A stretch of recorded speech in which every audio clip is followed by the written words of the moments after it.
आम जनता को जो लगातार 8वें बार धोखा मिला है उसकी सुनवाई रखना चाहूंगी। धोखा शब्द शायद अनपार्लियामेंट्री अच्छा, उनके साथ बदहाली सर पार्लियामेंट्री है। मध्य बिहार को जो भी अनाउंसमेंट्स हुए हैं, खुद संजय यादव जी ने कहा जो भी अनाउंसमेंट हुए हैं कोई भी धरातल पे तब्दीली नहीं होती है। सर मखाना बोर्ड की बात हुई, इंस्टीट्यूशनल एड्स की बात हुई, फूड टेक्नोलॉजी इंस्टीट्यूट की बात हुई, increasing seats in IIT Patna की बात हुई। इसके साथ महाराष्ट्र के साथ नाइंसाफी है सर। Not present. माननीय Shrimati Priyanka Chaturvedi ji please. Thank you so much deputy chairman sir. Sir वित्त मंत्री का लगातार ये 8वां बजट है, उन्होंने पेश किया है, मैं उनको बधाई देना चाहूंगी। साथ ही साथ आम जनता को जो लगातार 8वें बार धोखा मिला है उसकी सुनवाई रखना चाहूंगी। धोखा शब्द शायद अनपार्लियामेंट्री अच्छा, उनके साथ बदहाली सर पार्लियामेंट्री है। बदहाली पार्लियामेंट्री है तो बदहाली अपेक्षा है पार्लियामेंट्री। हाँ पार्लियामेंट्री बदहाली सर।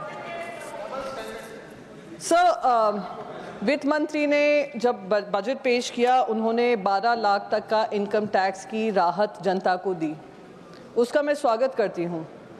पर ये जो 11 साल बाद मिडिल क्लास मध्यम वर्गीय लोगों की सुनवाई हुई है, जो हर बार उम्मीद से वित्त मंत्री की तरफ बजट की तरफ देखते थे, पहला बजट हुआ, दूसरा बजट हुआ, तीसरे बजट से निर्मला सीतारमण जी ने कमान संभाली, पर उनकी सुनवाई कोई नहीं कर रहा था। ये जनता वही मध्यम वर्गीय का 240 का आंकड़ा जो है उन्होंने उनको मजबूर कर दिया कि 12 लाख की राहत उनको मिले। तो मैं उसका स्वागत करना चाहती हूं कि 240 पे आए तो शायद मध्यम वर्गीय लोगों की सुनवाई भी हुई, क्योंकि वो मध्यम वर्गीय लोग वो हैं जिन्होंने देखा 2,09,000 करोड़ लोगों का कॉर्पोरेट लोन वेव ऑफ कर रहे थे, राइट ऑफ कर रहे थे, राइट ऑफ। उन्होंने देखा 2024 में 1,70,000 crore corporate tax corporate loan waiver write off हो रहे थे, और वो फिर भी उम्मीद लगाए बैठे थे कि जनता जो केंद्र सरकार है उनको थोड़ी इनकम टैक्स की छूट देगी। फिर उन्होंने देखा हाई नेटवर्थ इंडिविजुअल्स देश छोड़ छोड़कर बाहर जा रहे हैं, फिर भी वही मध्यम वर्गीय लोग हैं जो उम्मीद की आस लगाए बैठे, तो आज उनकी सुनवाई हुई है, मैं उसका स्वागत करती हूँ। सर मैं महाराष्ट्र से आती हूँ। महाराष्ट्र में जो हम हर 100 रुपये का योगदान केंद्र में डालते हैं हमें सिर्फ 7 रुपये वापस मिलता है। मुझे उसका कोई दिक्कत नहीं है, पूरा देश प्रगति करे और महाराष्ट्र के जो टैक्स कलेक्शन होता है, डायरेक्ट टैक्स कलेक्शन होता है, उससे पूरे देशवासियों को फायदा मिले, विकास हो, प्रगति हो, उससे हमें कोई हर्ज नहीं है। पर सर जिस तरीके से बजट का इस्तेमाल सिर्फ और सिर्फ इलेक्शन पर्पस से करने लग गए हैं, उससे मुझे तकलीफ होती है। सर मैं महाराष्ट्र से आती हूँ, मुझे बिहार को जो भी अनाउंसमेंट्स हुए हैं, खुद संजय यादव जी ने कहा जो भी अनाउंसमेंट हुए हैं कोई भी धरातल पे तब्दीली नहीं होती है, हर साल बजट पे अनाउंसमेंट होता है। प्लीज तो आप करेक्ट कर देना, तो आप करेक्ट कर देना जब आपका समय आए। सर उन्होंने इस बजट में न्यू कनाल प्रोजेक्ट्स अप्रूव किए हैं बिहार के लिए। महाराष्ट्र से क्योंकि आती हूँ, विदर्भ और मराठवाड़ा भी उसी उम्मीद से देखता है कि शायद हमारा भी नाम लिया जाएगा और हमारे भी जो इरिगेशन प्रोजेक्ट्स है उस पर ध्यान दिया जाएगा। 2022 में ऑफिशियल्स के आंकड़े थे कि करीब 43,500 करोड़ का इरिगेशन सपोर्ट चाहिए करीब 100 प्रोजेक्ट्स कंप्लीट करने के लिए, क्योंकि इलेक्शन का साल था पिछला साल। तो लास्ट ईयर सरकार ने 600 करोड़ का स्पेशल पैकेज इरिगेशन प्रोजेक्ट्स के लिए ड्रॉट हिट विदर्भ और मराठवाड़ा के लिए दिए। पर सर उसमें इस्तेमाल कितना हुआ?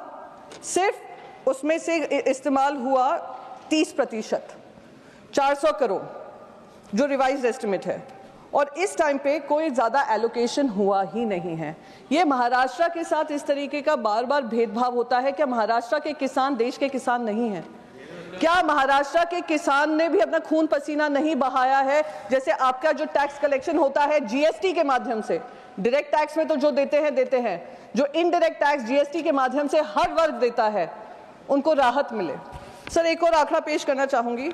नागपुर का नाग रिवर है जिसमें पोल्यूशन अबेटमेंट के लिए एक प्रोजेक्ट के लिए 500 करोड़ का बजट एस्टिमेट 2024 में किया गया फाइनेंशियल ईयर, और उसमें प्रोसीजरल डिलेज की वजह से सिर्फ 6 करोड़ अलॉट हुए और इस्तेमाल हुए। और अब जो नया बजट आया है उसमें सिर्फ और सिर्फ 300 करोड़ उनको दिया गया है। सर, मखाना बोर्ड की बात हुई, इंस्टीट्यूशनल एड्स की बात हुई, फूड टेक्नोलॉजी इंस्टीट्यूट की बात हुई, increasing seats in IIT Patna की बात हुई, national institute of industrial engineering Mumbai को IIM बना दिया है, पर उसके लिए बजट का कोई आवंटन नहीं किया गया है। क्या महाराष्ट्र सिर्फ एक जगह राज्य हो गया है जहां से पैसा लिया जाएगा पर वहां पर पैसा किसी तरीके से इक्विटेबल मैनर में वापस नहीं किया जाएगा? हमारे जब वित्त मंत्री अजीत पवार जी होते थे, जब हम महाविकास आघाड़ी में थे, वो बार बार GST काउंसिल में जो महाराष्ट्र का GST रेवेन्यू आना था वो नहीं दिया जा रहा था, उसके बारे में आवाज उठाते थे, पर कहीं ना कहीं वो भी अब शांत हो गए हैं क्योंकि अब वो वहां से वित्त मंत्री बन गए हैं। सर, लाड़की बहन योजना की बात मैंने पहले भी कही थी कि इलेक्शन से, सर लास्ट मिनट, एक ही मिनट और लूंगी, then I will wrap up sir, एक ही minute sir, 1 minute, I will conclude sir. Ladki Bahin Yojana में भी 60 लाख महिलाओं को से वंचित किया जा रहा है, साथ ही साथ जो स्कीम्स अनाउंस की थी उनको भी खत्म करने का काम किया जा रहा है। तो ये देश के साथ, महाराष्ट्र के साथ नाइंसाफी है सर। इन्हीं शब्दों के साथ मैं अपनी बात को खत्म करती हूँ। Thank you so much. जय महाराष्ट्र, जय हिंद। माननीय श्रीमती धर्मशिला गुप्ता। माननीय श्रीमती पैनोरमा ग्रुप, जो सोचता है वो करता है। ये लो, मुंह मीठा करो। आज मैंने अपना जॉब छोड़ दिया, अब हम पूर्णिया वापस जाएंगे। जॉब छोड़ दिया है? मतलब ये घर कैसे चलेगा? हम करेंगे क्या? और माँ बाबूजी क्या बोलेंगे?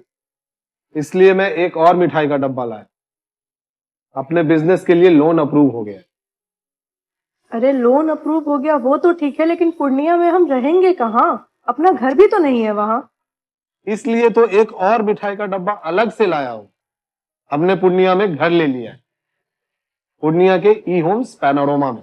पूर्णिया में पैनोरमा ग्रुप लेकर आए हैं ई-होम्स पैनोरमा। बड़ा घर, आलीशान जिंदगी और अत्याधुनिक सुविधाओं के संग। अरे अरे, अब क्यों मुंह मीठा करवा रही हो? क्योंकि हम घर वापसी जो कर रहे हैं।